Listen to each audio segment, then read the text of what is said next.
قل هذه سبيلي أدعو إلى الله على بصيرة أنا ومن اتبعني وسبحان الله وما أنا من المشركين. Bismillahirrahmanirrahim. Assalamualaikum warahmatullahi wabarakatuh. Alhamdulillahi rabbil alamin. Hamdan katsiran thayyiban barakan fi kama yuhibbu rabbuna wa yarda.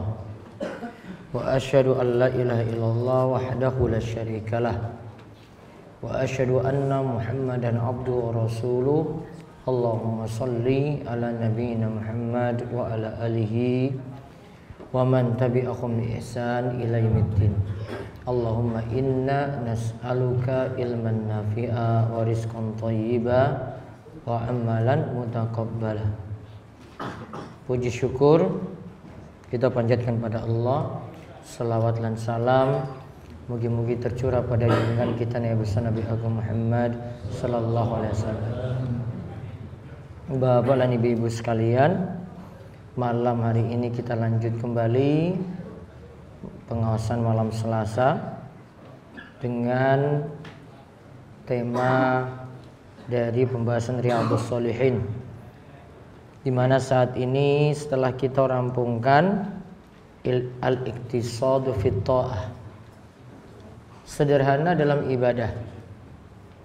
Kali ini kita diperintahkan lagi untuk menjaga amalan tetap terus langgeng atau dawam, terus menerus dalam melakukan sesuatu secara istiqomah. Kita lihat bab 15, al-muhafadzati 'alal a'mal, memelihara kelangsungan amal, memelihara kelangsungan amal. Jadi amal-amal yang ada kita berusaha jaga dengan istiqomah. Baik, dibaca dulu Pak Nasir. Bismillahirrahmanirrahim. Babul mahafadzati 'alal a'mal. Bab memelihara kelangsungan amal. Bab ini menjelaskan kepada kita bahwa manusia harus seimbang dalam ketaatan tanpa berlebihan dan senantiasa menjaga ketaatan, karena menjaga ketaatan merupakan dalil akan kecintaannya pada ketaatan. Dan amalan yang paling dicintai Allah adalah yang terus menerus walaupun sedikit. Apabila setiap manusia menjaga setiap ibadahnya dengan terus melaksanakannya, maka itu sebagai dalil akan kecintaannya pada kebaikan. Baik. Allah berfirman yang artinya, belumlah datang waktunya bagi orang-orang yang beriman untuk tunduk hati mereka mengingat Allah dan kepada kebenaran yang telah turun kepada mereka, dan janganlah mereka seperti orang-orang yang sebelumnya telah diturunkan Alkitab kepadanya, kemudian berlalulah masa yang panjang atas mereka, lalu hati mereka menjadi keras. Quran surat Al-Hadid 57. Al-Hadid ayat 16. Sudah. Kita lihat judulnya muhafadzah 'alal a'mal, memelihara kelangsungan amal. Memelihara kelangsungan amal. Sini maksudnya lihat pada kalimat amalan yang paling cintai adalah yang terus menerus dilakukan walaupun jumlahnya sedikit. Dan nanti kita akan temukan hadisnya. Nah, coba lihat ayat yang pertama. Surat Al-Hadid ayat 16. Alam ya'ni lil ladzina amanu an takhsha'a qulubuhum li dzikrillah wa ma nazala minal haqq wa la yakunu kal ladzina utul kitab min qablu fatala 'alaihimul amadu faqasat qulubuhum. Ini pada kalimat Digarisbawahi, kemudian berlalulah masa yang panjang atas mereka, lalu hati mereka menjadi keras. Berarti dituntut kita jaga hati itu setiap waktu. Kalau di sini cuma satu waktu saja, makanya ditanyakan. Kemudian berlalulah masa yang panjang. Artinya masa yang panjang mereka tidak bisa istiqomah. Dan kita dituntut untuk terus jaga atau mendawamkan setiap amalan kita. Coba lihat lagi ayat yang keduanya lagi, Pak Nasir.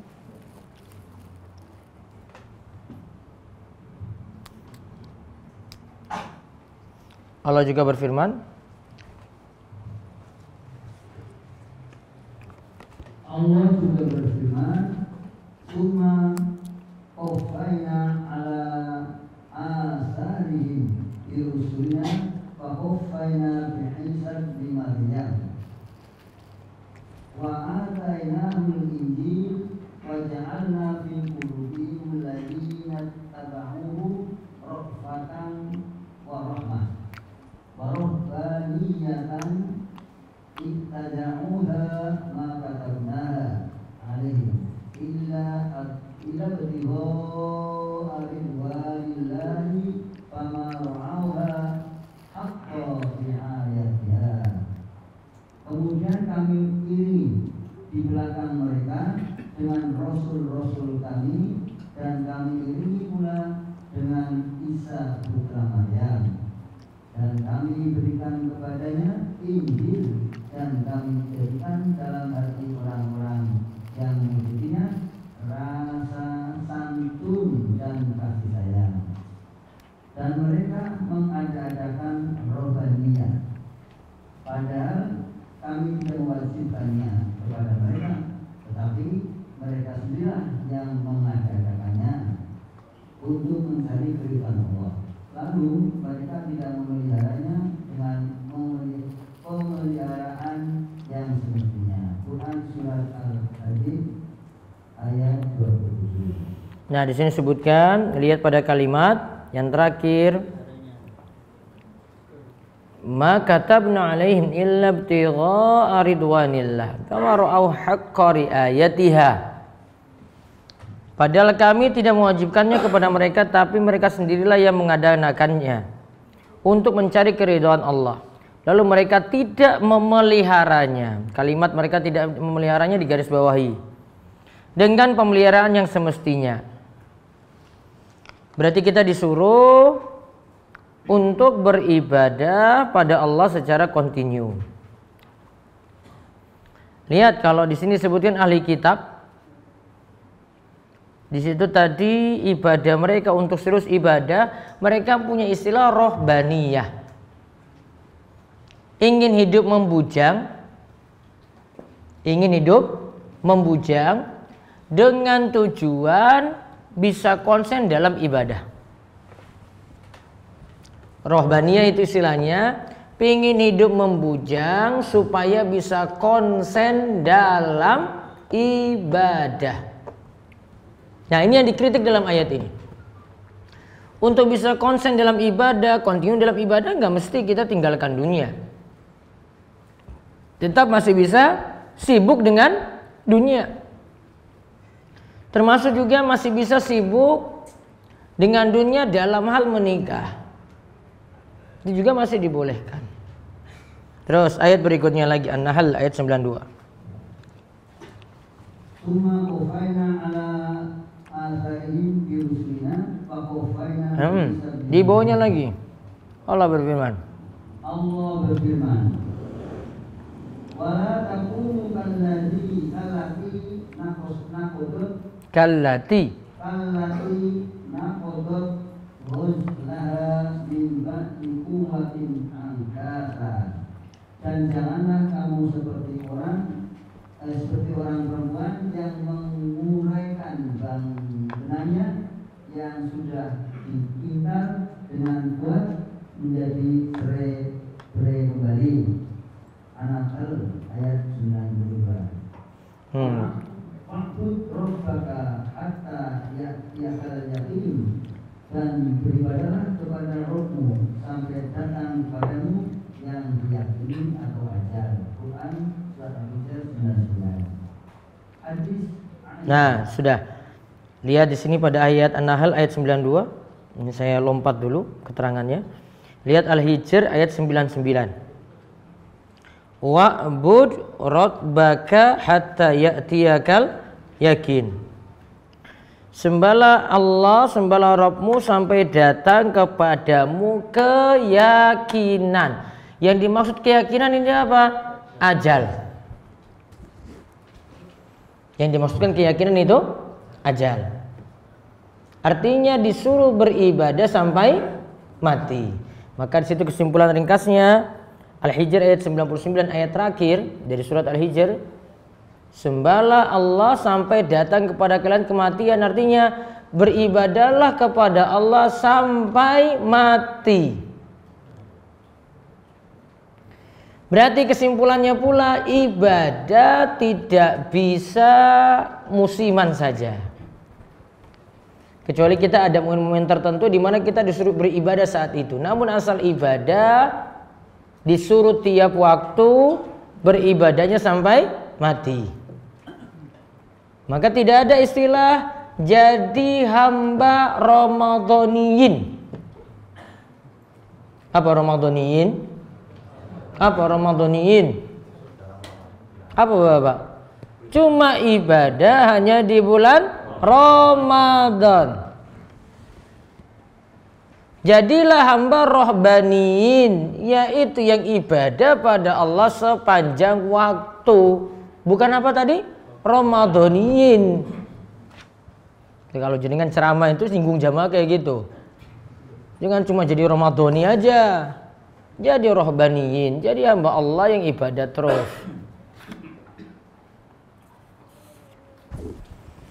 Dan di sini lihat yakin dalam Al-Hijr 99 artinya apa? Kematian. Kalau kita artikan dengan yakin saja, beribadahlah Allah sampai datang kepadamu yakin, nanti jadinya tafsirannya orang sufi. Orang sufi apa tafsiran di sini? Mereka nanti baca ayat ini, beribadahlah pada Allah sampai datang kepadamu yakin. Berarti kalau sudah yakin pada Allah tidak perlu lagi ibadah. Jadi orang sufi itu gampang sekali. Sudah sampai taraf apa? Yakin. Maka tidak perlu lagi apa? Ibadah. Enak tuh jadi orang sufi? Pengen jadi orang sufi? Sesat nih kayak begitu tadi. Karena dia artikan yakin ya cuma dengan yakin saja. Harusnya yakin diartikan apa tadi? Kematian. Karena orang sufi itu bagi itu tingkatan manusia itu ada yang makrifat, ada yang syariat. Jenengan itu semua masih syariat. Karena masih sholat. Kalau mau sampai tingkatan makrifat, tunggu gila dulu. Itu ada satu video itu di Facebook apa di YouTube itu. Ada seorang wali, pokoknya itu gilanya itu nggak jelas pokoknya. Itu sudah gila, namun orang-orang minta doa pada dirinya coba. Masih hidup walinya. Ya, minta doa ke situ. Dia stres bagaimanapun tetap masih dianggap wali yang luar biasa loh itu. Ya. Padahal stres. Mau kayak begitu? Sudahlah jadi orang sufi aja kalau mau sesat. Nah, intinya ayat-ayat yang ada tadi menjelaskan ibadah itu mesti dawam. Dawam paham? Terus menerus. Bukan hanya satu waktu saja. Bukan hanya musiman saja. Bukan hanya ketika ada orang rame-rame saja. Namun setiap waktu, kalau disuruh jaga ibadah tiap waktu, ya ibadahnya dijaga tiap waktu. Nah, baca lagi hadis yang di bawah Pak Nasir.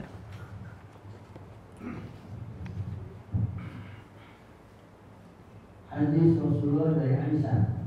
Adapun hadis-hadis yang menerangkan bab di atas ini, diantaranya ialah hadis Aisyah radhiyallahu anha. Perbuatan baik yang paling disukai oleh Allah adalah perbuatan yang terus-menerus dikerjakannya. Hadis ini telah saat disebutkan dalam uraian sebelumnya. Nah, disebutkan wa kana habuddin ilaihi madawaba sahibuhu alaihi wa qad sabaqa fil babil qablahu. Hadis Aisyah sebutkan amalan yang paling cintai oleh Allah adalah amalan yang dawam. Amalan yang dawam. Yang pelakunya itu lakukan. Berarti kalau dilihat ada ibadah yang banyak namun cuma sekali-kali dilakukan saja dibandingkan dengan ibadah yang sedikit namun dawam. Lebih afdal adalah amalan yang sedikit namun dawam, yang dilakukan terus menerus. Tahajud itu minimal berapa rakaat? 2 rakaat. Witir 1 rakaat. Misalnya kita cuma lakukan tahajud 2 rakaat, tutup witir 1 rakaat, namun diulang tiap hari seperti itu terus, ulang lagi, terus itu masih lebih afdal daripada amalan yang banyak namun cuma lakukan sekali saja. Karena kalau 3 misalnya 1 bulan itu dikalikan 30, 3 kali 30 itu sudah 90 rakaat. Kalau ini sesasi sebulan mungkin cuma dapat 20, 22 itu aja, 2 kali sholat malam 11 misalnya. Mending sedikit namun continue. Lihat lagi di bawahnya. Hadis 153. Hadis 153. Dari sahabat Nabi Umar Al-Khattab radhiyallahu anhu berkata, Rasulullah SAW bersabda, barang siapa yang tertidur juga lupa membaca yaitu bacaan wirid yang biasa dibacanya waktu malam atau bacaan lainnya, kemudian ia membacanya antara waktu sholat fajar dengan zuhur, maka dicatatlah untuknya seolah-olah ia membaca pada waktu malam harinya penuh. Muslim 1747. Dalam hadis ini sebagai dalil bahwa hendaknya bagi seorang apabila sudah terbiasa melakukan suatu ibadah, ia harus menjaganya walaupun waktunya sudah lewat, dan juga ia senantiasa melakukan kebaikan. Janganlah ia meninggalkan apa yang terlupakan apabila ia bisa mengkodoknya. Baik, kita lihat sekarang kalimatnya. Disebutkan dalam hadis nomor 153. Rasulullah SAW katakan, man nama an hisbihi. Siapa yang tertidur lantas kelewat kebiasaan zikirnya di malam hari. Au an syai'in minhu, atau ada sesuatu yang dia kelupaan.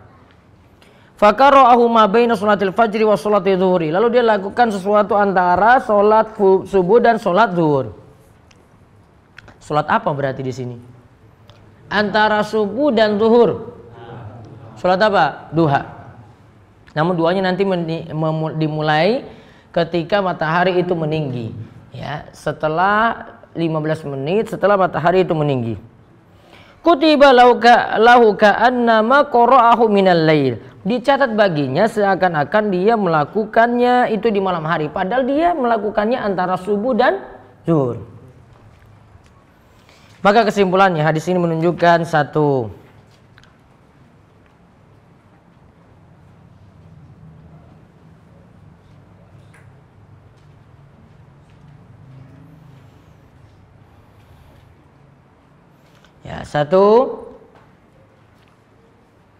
ada qadha untuk sholat malam.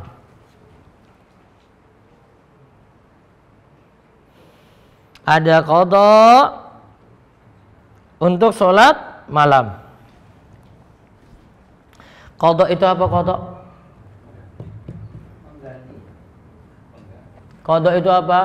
Pengganti.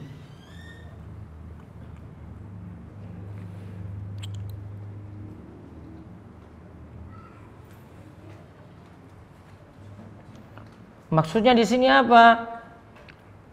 ini berlaku catatan nomor 2, faedah nomor 2, qadha tersebut berlaku jika punya kebiasaan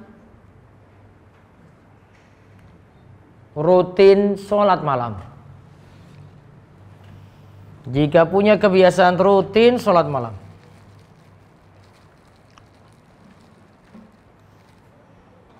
Maka boleh tadi apa sholatnya di qadha. Ingat Bapak, Ibu-ibu sekalian, qadha itu artinya mengerjakan sholat di luar waktu.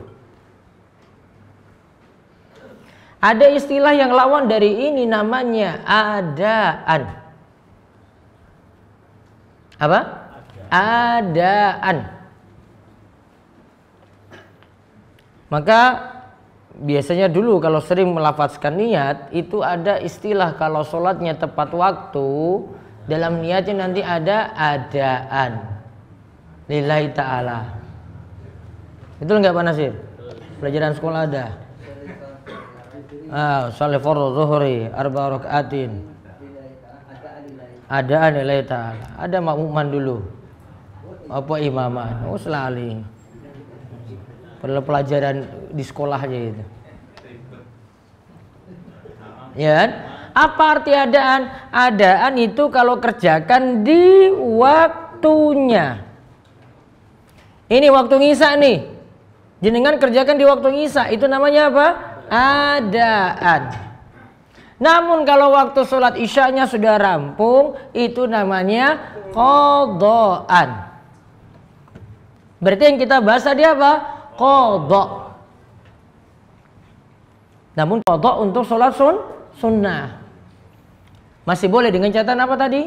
Punya kebiasaan sholat malam. Karena dikatakan di sini dia punya kebiasaan hizibnya itu, dia baca surat ini pada malam ini sekaligus untuk mengulang hafalannya.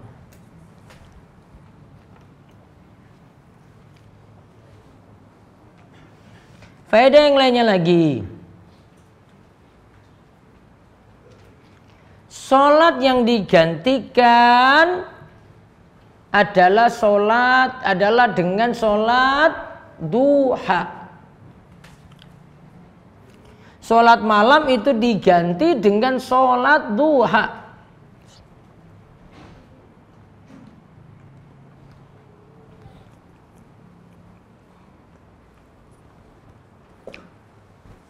Dengan cara menggenapkan jumlah rakaat.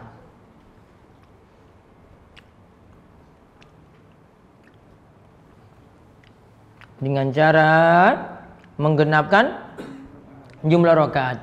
Misalnya tadi sholat tahajudnya 2, witirnya itu 1. Menggenapkannya gimana berarti? Tambah 1. Berarti kerjakan sholat 2 sebanyak 4 rakaat.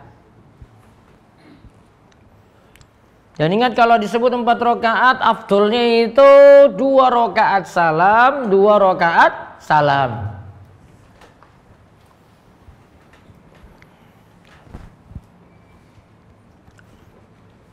Kemudian faedah lainnya lagi.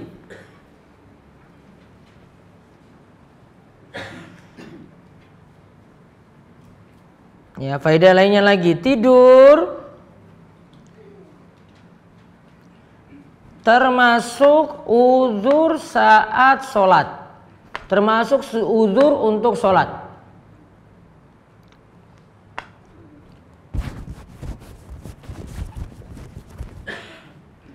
Termasuk uzur untuk sholat.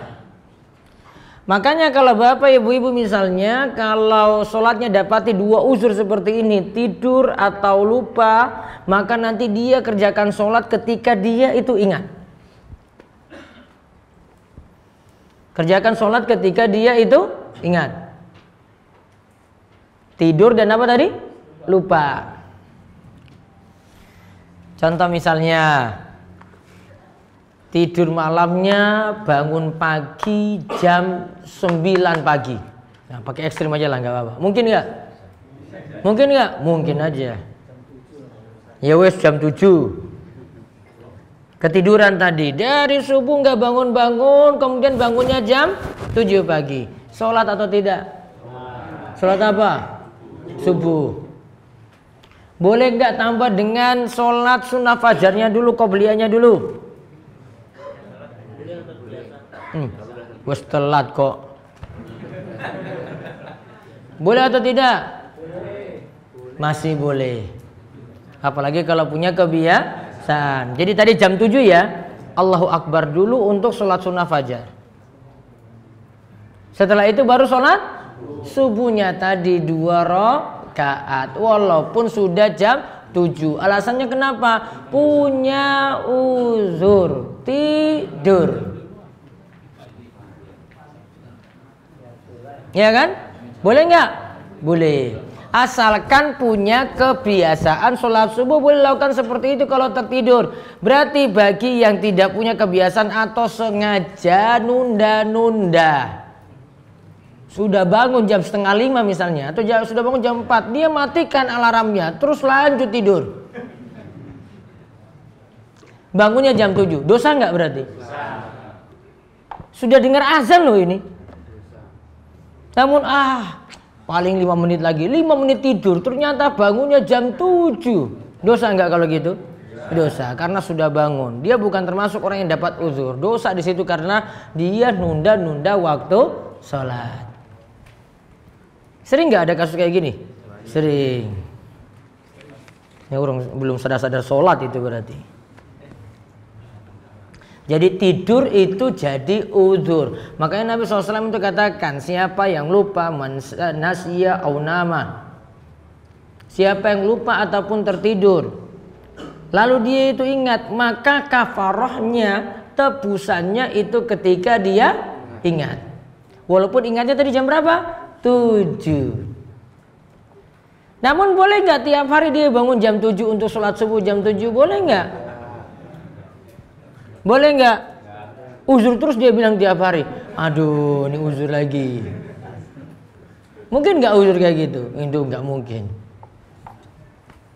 Berarti memang ada yang salah untuk dirinya. Misalnya lupa lagi, lupa. Bisa saja sibuk misalnya. Ini ada polisi atau tentara sibuk jaga pos misalnya. Dia katakan sebelumnya, wah saya sudah sholat zuhur, sudah sholat asar tadi. Ternyata belum, karena kesibukan untuk jaga tadi, dia tidak sempat untuk melakukan sholat zuhur dan sholat asar. Ingatnya pas maghrib. Ya Allah, lali, lupa sholat apa? Zuhur sama sholat asar. Gimana solusinya? Kerjakan nggak? Kerjakan.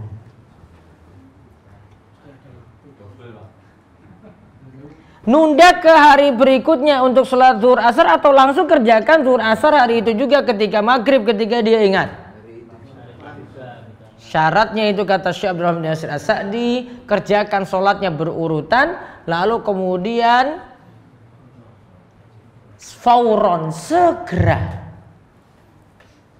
Berarti nggak tunda ke hari berikutnya yang ada zuhur dan asar, namun dia ingatnya pas maghrib, berarti langsung dia kerjakan, ingat berurutan ya. Berarti apa dulu? Zuhur. Setelah itu dia kerjakan sholat asar. Setelah itu dia kerjakan sholat maghrib.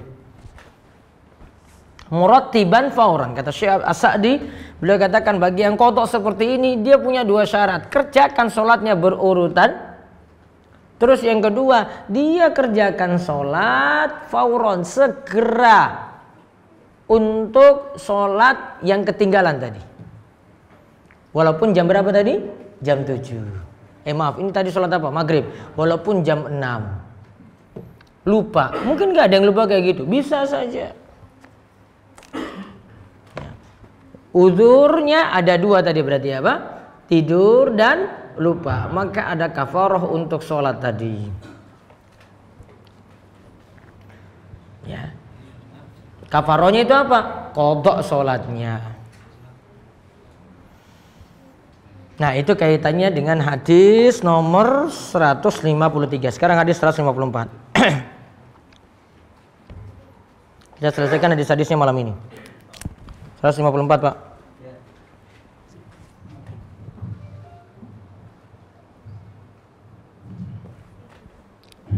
Hadis nomor 154. Dari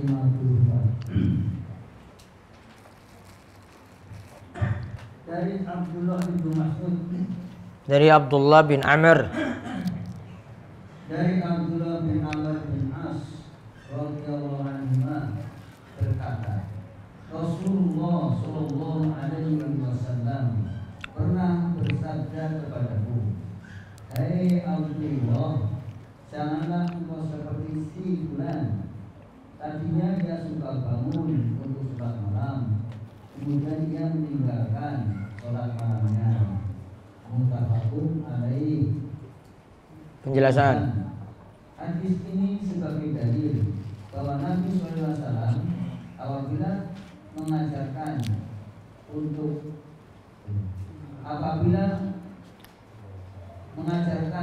melarang sesuatu, beliau tidak menyebutkan orangnya. Beliau cukup mengatakan, adapun kaum tersebut melakukan ini dan melakukan itu.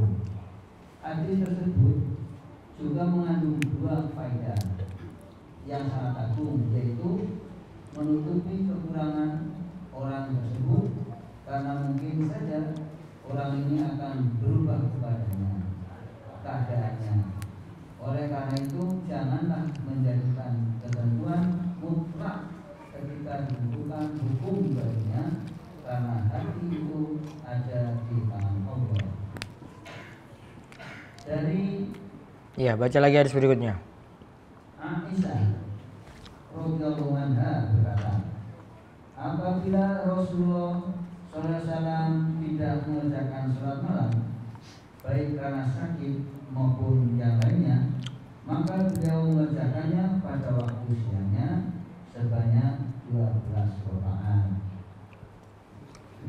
Hadis riwayat Muslim nomor 140 746. dan 746. Taib. Kita lihat yang pertama, Nabi SAW pernah tegur Abdullah.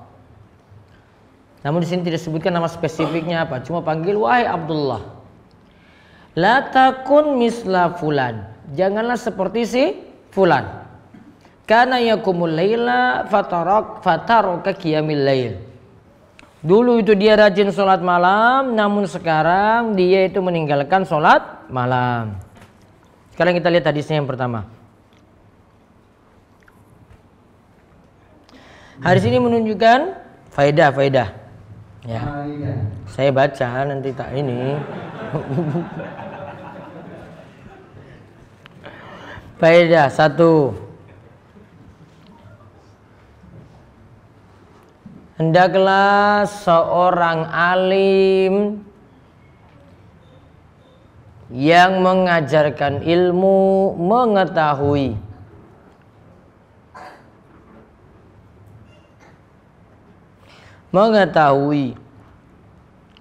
keadaan murid-muridnya.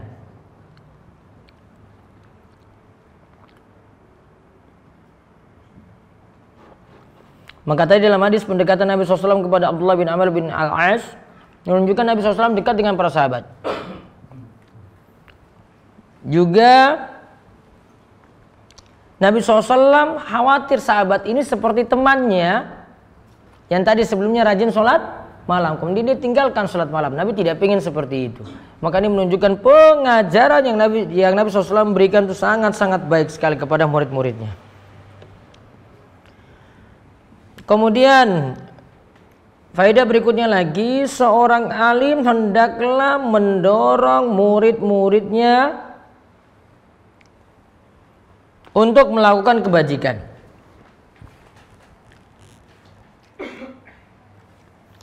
Untuk mendorong murid-muridnya melakukan kebajikan.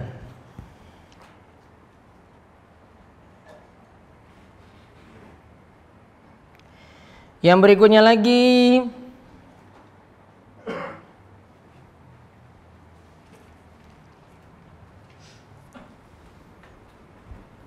boleh dalam nasihat kita negur nama.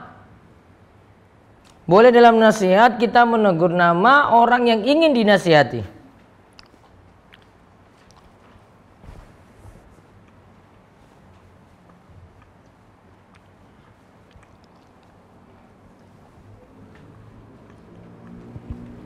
Jadi kan dipanggil apa? Abdullah. Maka boleh ketika nasihat kita bawa contoh, bawa nama orang lain juga di situ. Faedah yang berikutnya lagi, disunahkan dawam atau terus-menerus dalam ibadah.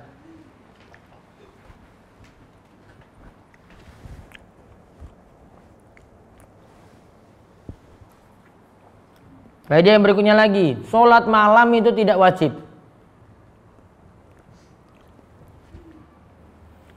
Karena tadi tidak sampai tercela tadi, nggak dihukumi dosa.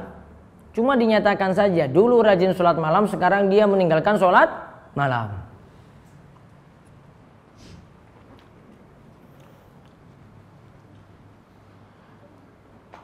Kemudian faedah yang berikutnya lagi, tidak boleh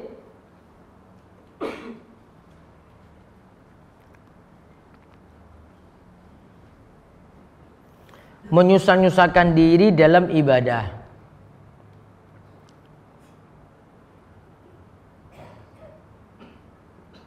Karena bisa membuat orang tidak kontinu dalam beramal. Tidak kontinu dalam beramal. Jadi dia lagi, Nabi SAW lihat laki-laki ini dulu Masya Allah sholat malamnya rajin, alias sholat malamnya itu rajin namun berlebihan.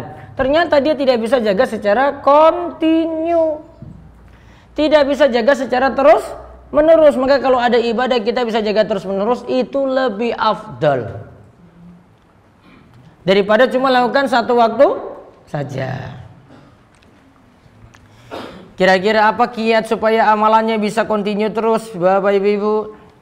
Kiat untuk istiqomah, catat berarti. 1,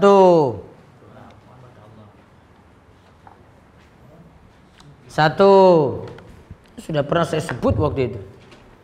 Banyak berdoa pada Allah. Di antaranya doanya gimana? Ya muqallibal qulub.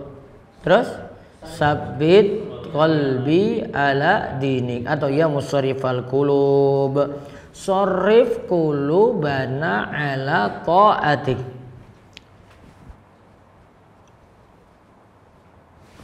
Dua, terus berada dalam majelis ilmu. Terus berada dalam majelis ilmu.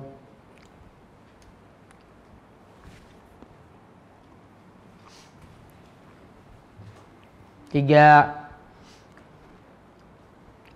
berteman dengan orang-orang soleh.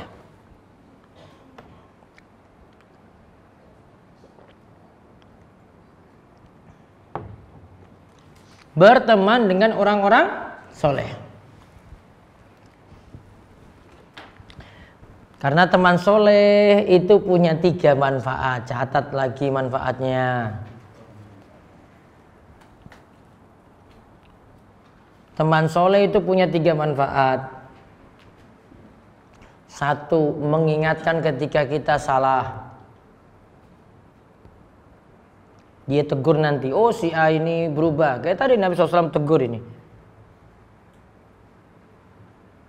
Kok ini orang ini berubah jadi nggak baik? Ada yang negur.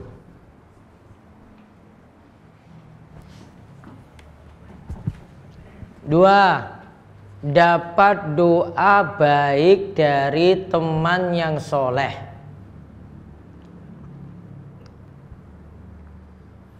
Karena Nabi SAW itu katakan, doa seorang muslim kepada saudaranya di saat saudaranya tidak tahu, itu datang malaikat. Malaikat itu nanti dengar doa tersebut, kemudian malaikat katakan amin, amin, amin, walakabi mislin. Amin, amin, amin, dan engkau dapat misalnya.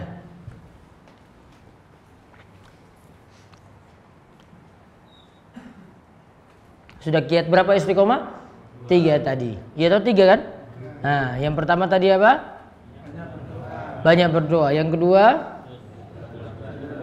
kedua hadir dalam majelis ilmu. ilmu. Jadi kalau ada majelis pengaosan, ada majelis ilmu misalnya tiap pekan atau ada yang tiap hari, hadiri itu akan lebih membuat kita istiqomah. Yang ketiga apa? Berteman dengan orang-orang yang soleh. Ada berapa manfaat? 2. Tambah 1 lagi. Ya, manfaat teman soleh ya. Yang manfaat yang ketiga, akan berkumpul bersamanya di akhirat. Akan kumpul bersamanya di akhirat.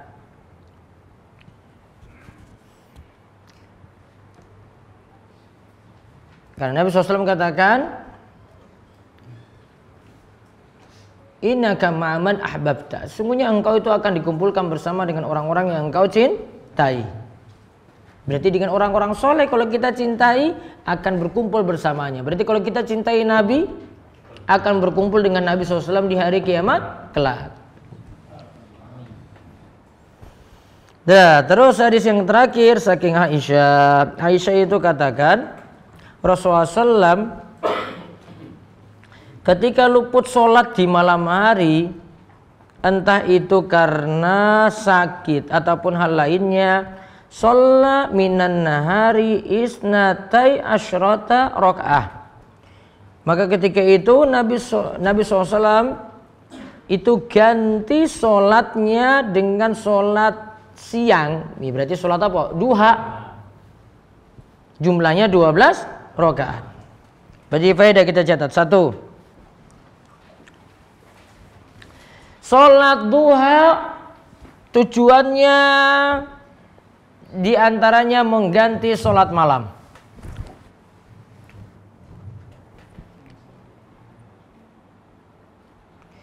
Sholat duha tujuannya di antaranya mengganti sholat malam.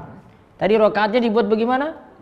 Digenapkan. Berarti faedah yang kedua, rokaatnya dibuat jadi genap.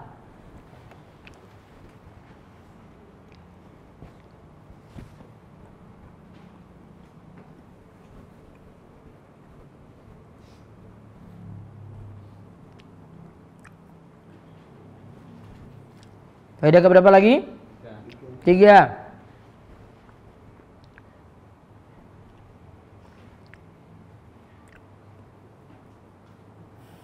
Siapa yang luput dari sesuatu, dari suatu amalan, karena adanya uzur.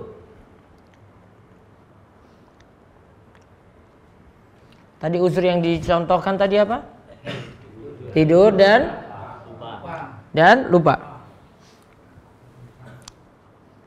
Siapa yang luput dari suatu kebaikan karena ada uzur, maka tidaklah berdosa.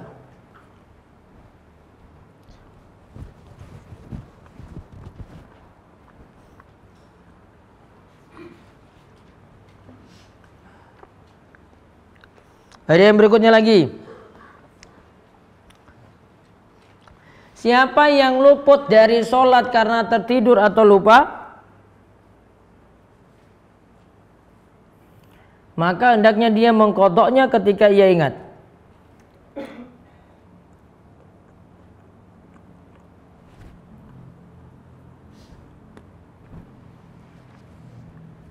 Maka hendaknya dia mengqadha'nya ketika dia ingat. Walaupun waktu ibadahnya sudah selesai.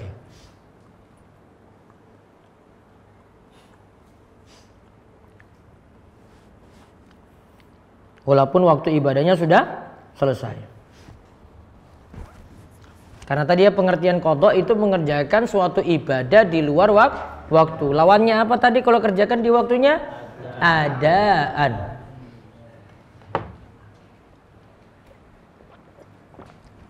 Berarti kesimpulannya dari hadis-hadis yang ada tadi, kita diperintahkan untuk dawam dalam amalan. Kalau kita bicara wajib sudah jelas ya, wajib ya. Wajib sudah jelas. Kalau misalnya sholat 5 waktu, sudah perlu pembahasan dawam enggak? Sudah jelas. Berarti yang dimaksudkan di sini apa? Ibadah-ibadah sunnah. Bisa misalnya rutinkan sholat tahajud, bisa rutinkan sholat dua, minimalnya itu 2 rakaat. Mau tambah lagi jadi 4 boleh, yang penting dirutinkan tiap hari. Bisa juga dengan puasa, misalnya puasa Senin Kemis, atau mungkin dia puasa Ayyamul Bid, puasa 3 hari, 13, 14, 15, dibolehkan juga. Ya, itulah 3 hadis yang kita bahas beserta ayat-ayatnya. Wallahu a'lam bishawab. Monggo selanjutnya jika ada yang ingin bertanya dipersilahkan.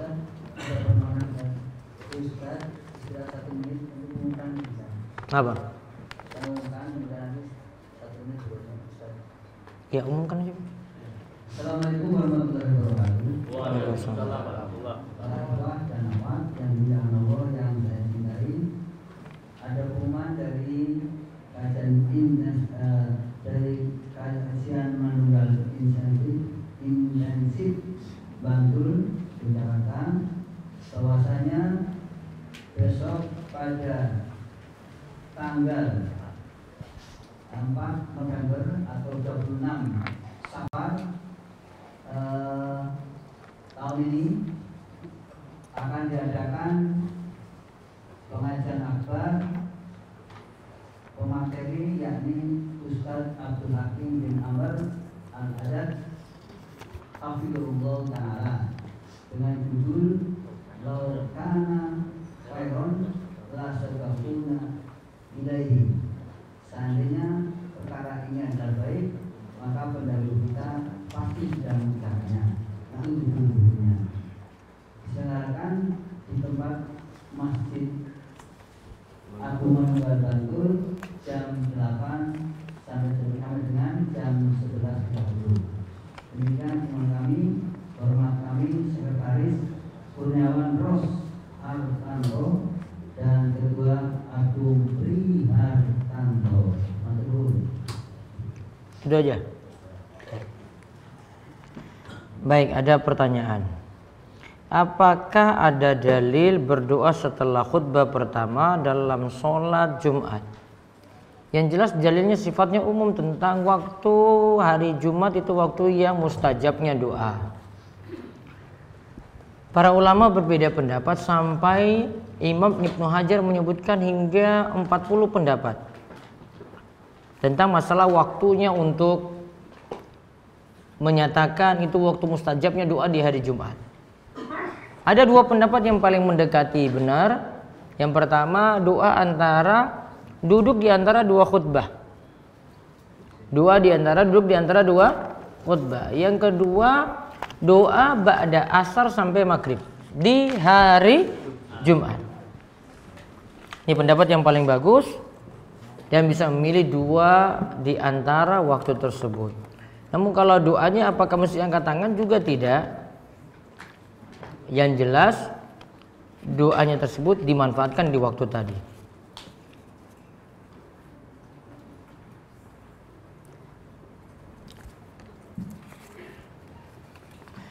Pak Ustadz, belum lama saya mendaftarkan diri untuk ta'aruf lewat website ta'aruf yang dikelola oleh seorang ustadz.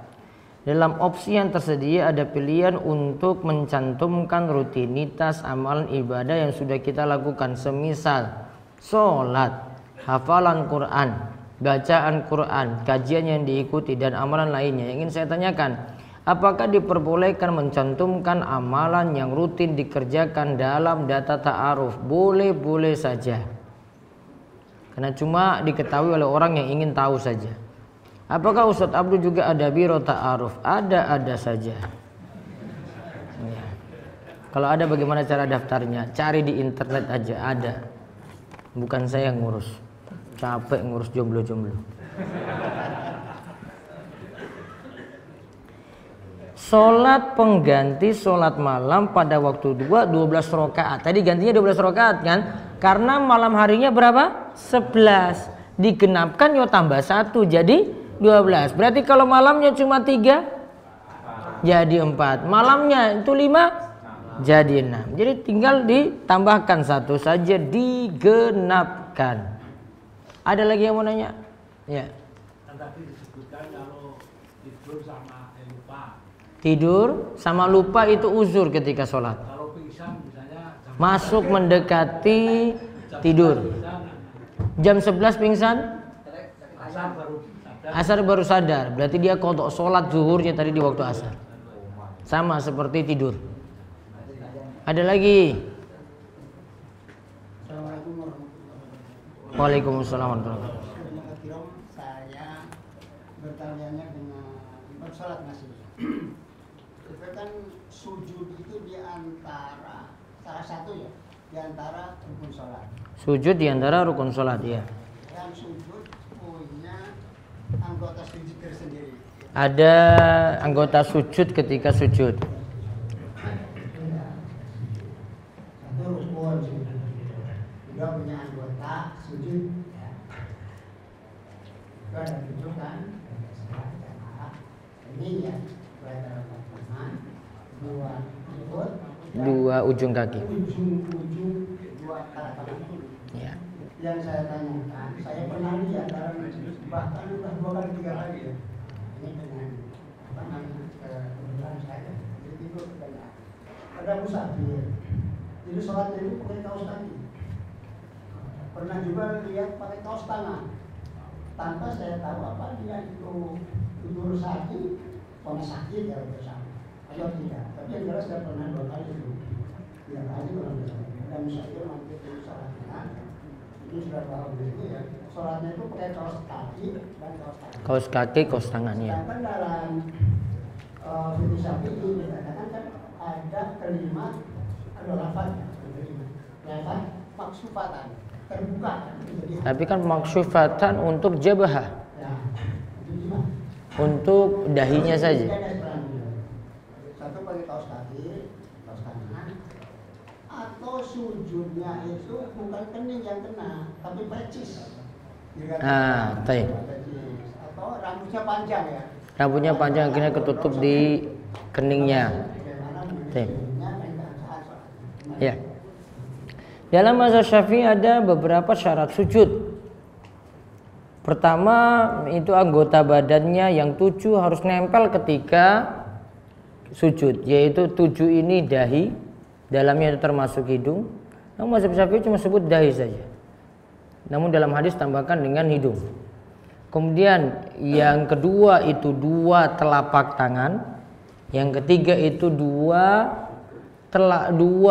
lutut, yang keempat itu 2 ujung kaki. Namun butunil asabi, yang ditekuk itu bagian dalam. Jadi kaki ini punya dalam kan, punya luar kan, ditekuk gini. Berarti harus ada jari yang ditekuk. Minimal kalau dapat jempol ya jempol, tidak semua jari ditekuk. Itu aturan dalam mazhab Syafi'i. Kemudian sujudnya selain itu kepalanya ditekan. Terus jabahnya yaitu dahinya itu maksyufatan, yaitu itu terbuka.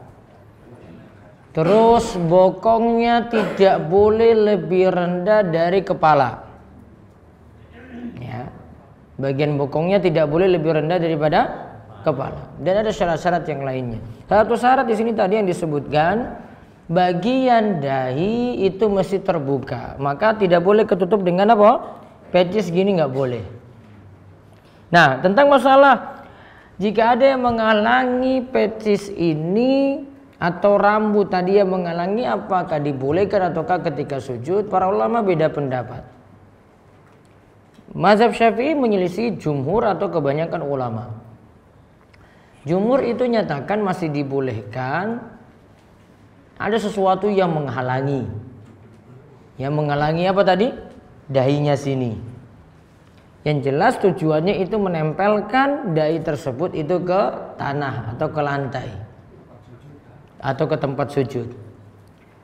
Nah, alasannya kenapa jumhur ini masih membolehkan? Beberapa alasan, di antaranya satu, Rasulullah SAW itu pernah sujud dan ada lumpur yang jadi penghalang di jidat atau dahi beliau. Karena malam harinya hujan, di Masjid Nabawi itu lantainya itu belum keramik, ketika pengen sholat, Nabi SAW sholat di atas lumpur. Nempel ini lumpurnya ini ketika Nabi SAW itu sholat. Dan beliau tidak menghapusnya ketika itu. Andai kalau itu jadi syarat harus maksyufatan, artinya itu terbuka. Ya, dainya itu terbuka. Harusnya Nabi SAW tidak halangi dengan lumpur yang ada di jidatnya tadi. Kemudian alasan yang kedua, kan tadi 7 anggota tubuh yang ditempelkan ke tanah. Buktinya anggota yang lain ini masih boleh terbuka atau masih boleh tertutup juga. Dikarenakan coba lihat pada lutut itu tidak dibuka. Ya kan? Tetap seperti itu juga. Menunjukkan bahwasanya yang dimaksud itu adalah menempelkan saja, bukan mesti harus terbuka. Yang penting ditempelkan saja. Sehingga kesimpulannya kalau ada orang sholat 5 waktu pakai kaos kaki boleh.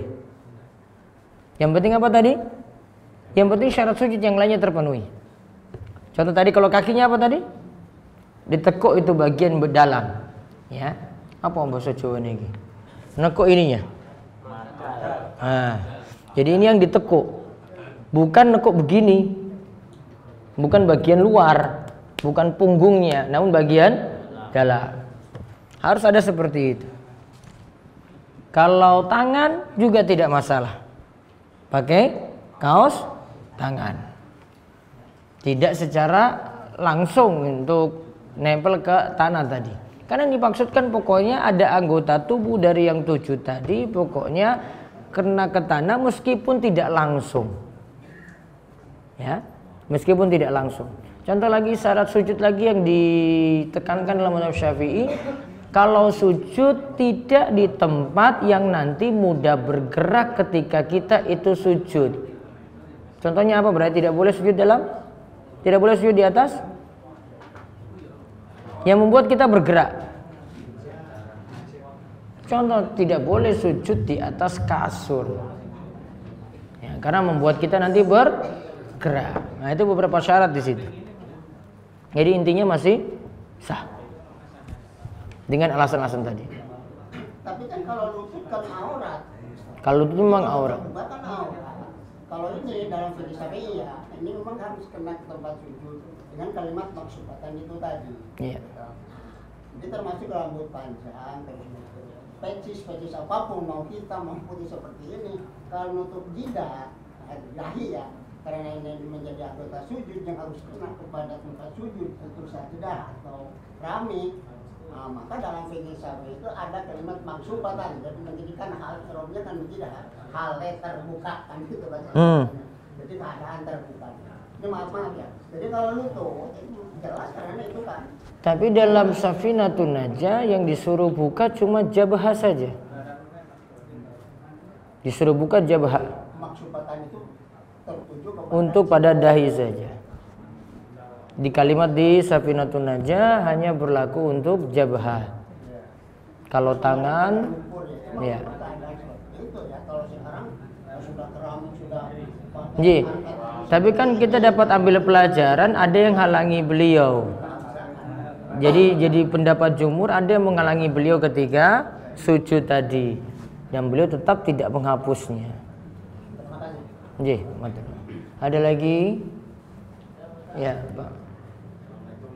Waalaikumsalam warahmatullahi wabarakatuh.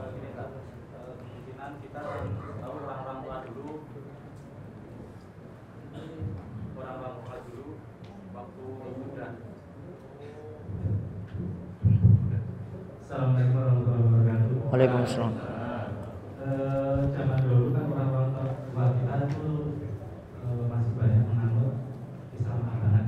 Artinya dia itu walaupun sadar tapi tidak melakukan sholat. Ya. Nah, pembatas antara orang Islam dan orang kafir kan itu perbuatan orang sholat. Nah, apakah kita masih boleh mendoakan ketika orang tua yang sudah meninggal itu dalam arti dia itu mengaku Islam tapi tidak pernah melakukan sholat? Apakah kita masih boleh mendoakan orang yang tidak melakukan sholat? Itu aja. Oke, dihukumi secara lahiriah. Dia ngakunya apa gitu. Urusan batin Islamnya cacat atau tidak, urusannya dia dengan Allah. Berarti pembatas antara orang Islam dan kafir yang Iya, di situ benar. Namun ketika jenengan nyikapi seseorang itu nanti dengan lahiriah. Dengan lahiriahnya. Di situ benar. Kalau jenengan nggak mau sholat kan nggak masalah. Namun ini punya resiko di masyarakat ketika tidak ada yang mau sholatkan sama sekali. Coba disitu terapkan di dusun jenengan saja sendiri gimana, atau desa sendiri gimana. Bisa nggak? Berat kan? Nah itu. Maka sikapi dengan lahiriah. Ya, ada lagi. Ya. Waktu sholat bawa anak kecil.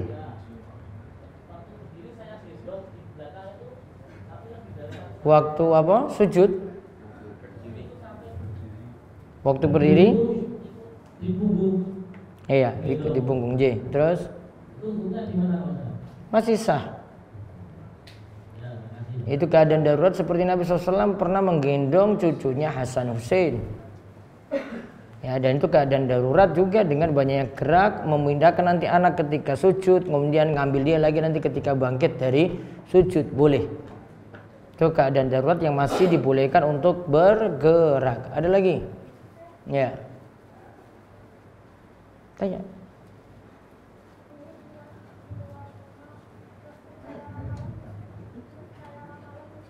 Apa? Percaya ramalan nggak boleh. Sholatnya tidak diterima selama 40 hari. Ramalan bintang, ada Aquarius, Pisces dan yang lainnya, horoskop, ada sio-sio, nggak boleh. Nonton TV yang ada ramalan nasib boleh nggak? Nggak boleh. Kalau ramalan cuaca bukan ramalan nasib. Itu dari hasil hipotesis, hasil penelitian. Ya. Jadi beda. Jadi nggak boleh. Sholat tidak diterima berapa hari? 40 hari. Apa orang yang biasa sodako 10.000 tiap hari tapi tidak sodako perlu dikodok jika sudah punya uang? Enggak perlu, karena dia paksakan dirinya juga untuk 10.000 tadi itu cuma sunnah. Kecuali kalau itu zakat dan zakatnya wajib, ya itu zakat dan ini masalah wajib, maka kalau belum tunaikan tahun lalu belum bayar zakat, tahun ini double. Ini zakat mal ya. Tahun lalu punya kewajiban sudah masuk nisab, haul, dia tidak tunaikan misalnya. Ada 10 juta tahun lalu belum dia keluarkan. Maka datang tahun berikutnya 10 juta tadi masuk hitungan sekarang juga. Jadi double nanti zakatnya, itu baru ada. Kalau sudah sunnah jenengan nggak tunaikan nggak masalah. Kecuali kalau nazar ya. Nazar saya tiap hari harus sodako 10.000. Namun ini resiko, kalau jenengan nggak ada uang, nazar nggak bisa dipenuhi, dosa berarti. Maka kalau punya nazar yang berat seperti ini, mendingan bayar kafaroh saja, dibatalkan. Apakah jika karpet atau alas untuk sholat terkena air seni balita harus dibersihkan, dicuci semua atau cukup di area yang terkena najis saja? Yang jelas najisnya hilang. Ya, solusinya gimana? Bisa jadi dia sikat tuh sampai bau, rasa atau warnanya itu hilang. Atau ya, kalau tadi dicuci berarti ya. Atau yang kedua, bawa itu karpet keluar, dikeringkan itu sampai beberapa hari sampai tidak ada bau, rasa atau warna lagi. Ada lagi solusi lain? Ada lagi solusi lain nggak ini? Ganti baru berarti. Monggo, Pak.